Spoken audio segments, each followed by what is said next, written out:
Something else I wanted to add. Yeah, today I went to the Africans, and I actually wanted this hairstyle for a long time and just never got it. But I remember I had a friend from high school. She used to get twists all the time, and I was like, I should get a twist. I actually had twists last year, but it was long, and I really like these. I like how they came out. But yeah. So I wanted to add from what I was saying this morning. If you really ask someone, if a person's honest enough, no one likes their job. If you notice, none of us like our job. None of us. I've never met a teacher that says, oh, I just love my job. Bullshit. Because especially if they work for the DOE, it's a lot. Like, they love what they do as far as teaching the children, and who don't love to see the growth? Like, I love to see that when a child come in and they struggle, but by the end of the year they on the honor roll. I love that. Like, I love shit like that. But or like for teachers or parents, when they've grown into young adulthood and they see you in the street and it's like, hey, Miss So and So, and they remember you, or just the love you get from children. That's what we love. But the actual bullshit that comes with it, nobody likes that shit. Nobody likes, when a child lie on you, you gotta get investigated. There's teachers who, lost their job because of a lie. Nobody likes that shit. Like, and the way the system is run is bullshit. Like, the curriculum is so horrible now. It always was bad, but now it's worse. Nobody likes that. The police department, yeah, you want to fight crime, but look what comes with it. Like, nobody likes that. So, like, most people do not like their job, right? If somebody tells you, oh, I love my job, most of, like, one person that I know who said that, I love what I do, it was Tyler Perry, and a few actresses I've heard that from.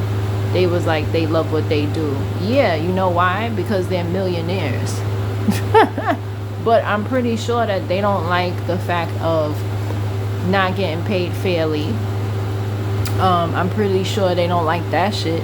Or sometimes you in rehearsal for 12 hours out the day and it's very tiring and you under lights, and I'm pretty sure that they don't like the fact of sometimes in acting you're forced to be in a love scene with someone you're not attracted to. That's something I can't do. Like, that's why I was saying, like, I don't think acting is for me, because something like a love scene is just so intimate, and I don't know, like, but actresses do it all the time, right? Because it's for the money. But yeah, so yeah, but most people, like, don't love their jobs. And the reason why I'm mentioning this is because we've been brainwashed to, oh, don't go after a job for money. Yes, go after a job for money. Yes, I want you to go for a job for money. If a job is paying you more than your... First of all, I can't stress this enough. Like I told you, my biggest regret, and I'm going to go more... Once I leave DOE, I'm going to definitely do a series. I feel like I have to, because there's a lot of stuff that people don't know. I'm also... Like, I'm supposed to be writing my second book. I have writer's block, but I actually need to come out with a third book about DOE. I feel like I have to. Like, people need to know what goes on, and I'm gonna spill all the tea. I might get sued, but I don't care. But yeah. So, like, the mistake that I made is leaving World Trade Center, and I didn't ask how much the pay was. I can't stress that enough. Just like my son, he started working at 14. I'm very proud of him. I always teach him, ask for the pay. And if somebody, I think I told y'all, I went to a job fair over the summer, and the lady is like, oh, I'm not going to tell you to pay. I moved to the next table. If you can't tell me how much you're paying, there's no reason for us to talk or have an interview, because at this point you're wasting my time. And let's keep it real. Any job that doesn't want to tell you the pay is very low. I guarantee you that the pay is low. Or if they get offended when you ask. Like the job that I got hired at, she's like, oh, we don't typically tell people the pay rate, but it's this amount.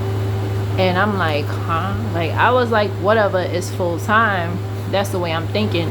It's at least in the 20s. But just like the guy said, supervisor security is paying more than that, right? So it was a blessing in disguise that they dragging their feet with this fucking background. And it's like, at this point, I'm not even interested no more.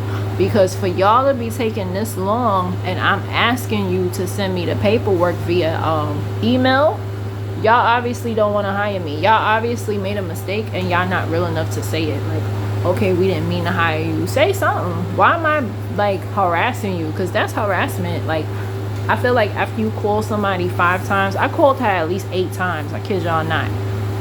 After a job I supposedly was hired at. And I'm like, you know what? Let me just renew my license for security and go back to that. You know, because at the end of the day, I need money. That's what it boils down to. So I can't stress that enough. Go where the money is at. All that other shit, oh, you want to do your dream and accomplish shit. No, it's all bullshit. Like, some people want to be Captain Save-A-Hole. You have to really, like, dig deep within yourself and please interview people. If you want to be a social worker, please do the research. Please ask people what, you know, how it is. Don't just dive into an industry. Sometimes you can't help it because it's like, if you don't know anybody that's like, say if you want to be a cop but nobody in your family is a cop, right? Some people, they just don't know any cops. Try to like look it up on the internet, YouTube. Like, you gotta really like do your research before coming to an industry for real. You have to, because if you jump in head first to an industry and you don't know the logistics, it's gonna be, you're gonna feel like crazy. Like before I became a para, my neighbor, we actually met at Yankee Stadium. Brownsville is so those of y'all that's not from New York City. Okay, so New York is very big, and New York City has 5 boroughs. I live in the borough of Brooklyn. So I live in Brownsville, where there's at least, the statistics I read was about, there's 100,000 people that live in Brownsville. It might be a little more, but it's up there. Like, there's a lot of people who live in Brownsville. So I didn't know that she lived in my neighborhood until, because my old coworker, we met at Yankee Stadium. So one day I saw her in the street. I forgot where I was coming from, and we got into a conversation about para. She actually became a para before me because she hated security. I didn't hate security. I just hated the fact of World Trade Center was a very toxic environment, and I just wanted out. I didn't want out of security. I just wanted out of World Trade Center.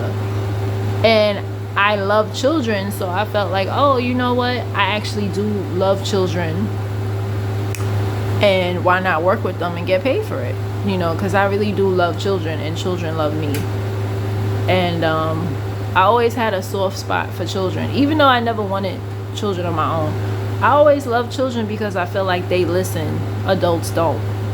So I was like, you know, and also when I worked at City, which was a nonprofit organization, I enjoyed it. So I was like, you know, let me get back into that, right? Not knowing the logistics. First of all, my neighbor, well, she's not really my direct neighbor, but I live in Van Dyke. She lives in Van Dyke too. She never told me nothing. She didn't say, by the way, you may or may never be permanent. And that's the realistic thing. Like, you may never be permanent. I worked in at least 100 schools. Only one school offered me a permanent position. And there were other schools, they have something called D75. They actually talked about it. Like, oh, you would be perfect here, this and that. But they be desperate for people. But it's a lot. Like, in D75 schools, you have children in diapers, children in wheelchairs, and it's not worth it. It's honestly not worth it. Like, the stress and the drama that comes with it is not worth it. And then the pay is extremely low. Like, it's really, really low. So it's not worth it. It's really not. This girl didn't tell me none of that. She didn't say, oh, by the way, your checks might be this much this week, but then the following week you may not get anything because the secretary sometimes don't pay you. And then oh yeah, so if a secretary don't like you, you may or may not get paid. What job is like that? Like, that makes zero sense, right? Also the holidays, you don't get paid. They have a lot of days off, right? So you might have like get paid $1,400 one week, and then the following week $400. Even if you live at home with your mama, who the hell want to have inconsistent money? Like, but this bitch didn't tell me none of that. And I'm like, why didn't you tell? So I would tell anybody, like, if you're getting into an industry, please do your research before diving in. Now, do I regret it? No, because it gave me the flexibility of picking my son up after school where I didn't need my father anymore, because my father really got on my nerves with childcare. Like, I would pay him $2,000 a year. I would get my taxes and then pay him, and he would still bitch and complain. So that's another reason why I wanted to be a para, because I was like, the schedule is perfect. Like, I could get off work at 3 o'clock. My son get out of school at 4 because he went to charter school, and he had to be at school by 7:15. So it was perfect, because 7:15, that allows me time to get to work. Public school don't open up till 8. So it was perfect. It really was perfect. I didn't need my father anymore for childcare. So if you have kids, it's perfect. Even if for people who have your children goes to public school too, it's still good, because you don't need to, like, whoever's got to pick up your child, they don't got to watch your child for all them hours. Like, you know what I'm saying? Like, it gives you that independence of, you don't need people. And I've always been the type of person, to each their own, but I hated needing people to watch my son. Like, that was just me. Like, I hated asking my father, because he would always make me feel guilty. Like, it was horrible. And then even when it was just really hard.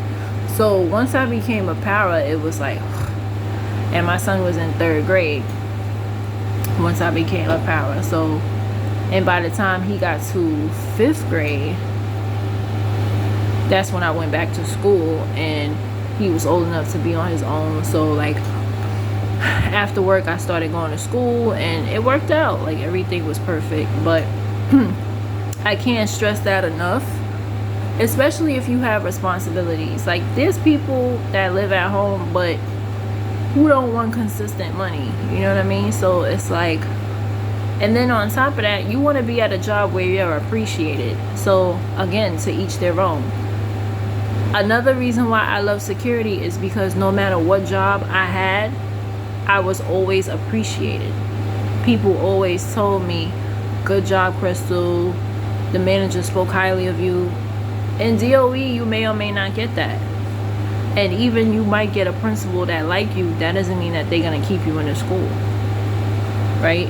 They might even act like they don't remember you, so it's like, it don't go by work ethic in DOE. DOE is like, you could be wonderful, you could be the best para, everybody's saying it, but that doesn't mean that they're going to keep you there. Any normal job, right, when you do your job and you do what you're supposed to do, they retain you.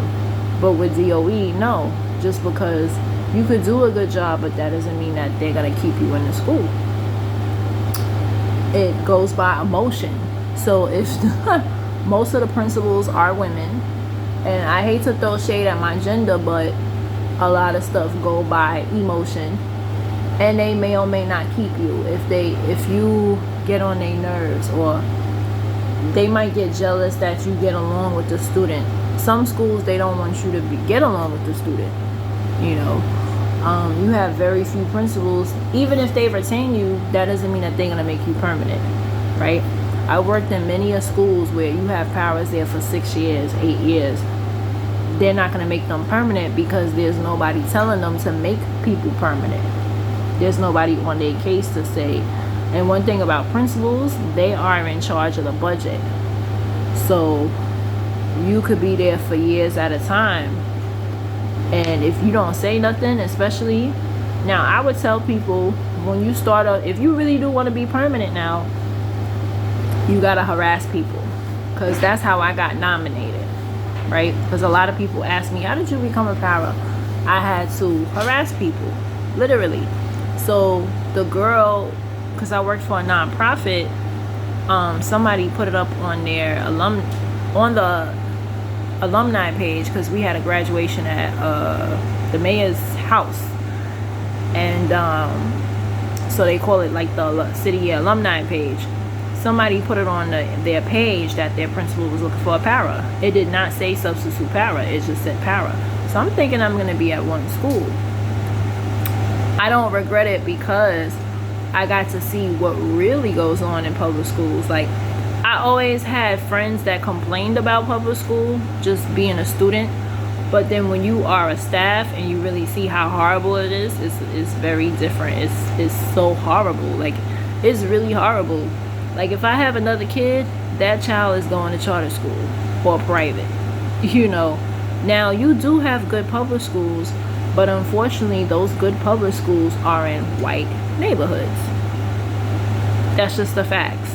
All the good public schools are in white neighborhoods. I'm going to say that again. All the good public schools, and when I say good, everybody has their own definition of good. What is my definition of good? When children are learning and progressing academically. When the floors are being cleaned and they have the resources that they need in the building. That is a good school, right? A good school is not a group of children who cannot read. If you have students in the building who cannot read, that is not a good school. If you have a group of children in the building, they are failing the state test, that is not a good school. That is my opinion, and I have to stress that, because we're all entitled to our own opinion. You know, a lot of people say, well, why don't they hate charter schools? Because people, like rich people such as Bill Gates, donate to charter schools, which I just recently found out. I did my own research, just Googling Bill Gates, and he actually donates to charter schools. And I found that to be dope, because most charter schools, black children attend. You got some white people that go to charter school too, but it's mainly it was designed for black children, because people found out that the DOE doesn't cater to poor black children. They don't. I live in Brownsville, and this is the worst school system. It has to be in the city. Like, the Bronx, charter schools actually started in the Bronx, because they realized that the public schools in the inner city just was horrible. And you know, so you have some people that are in denial. They might say, oh, I went to PS so and so and it was a good school. Did your classmates know how to read? Okay, you was reading on good level, but what about everybody else?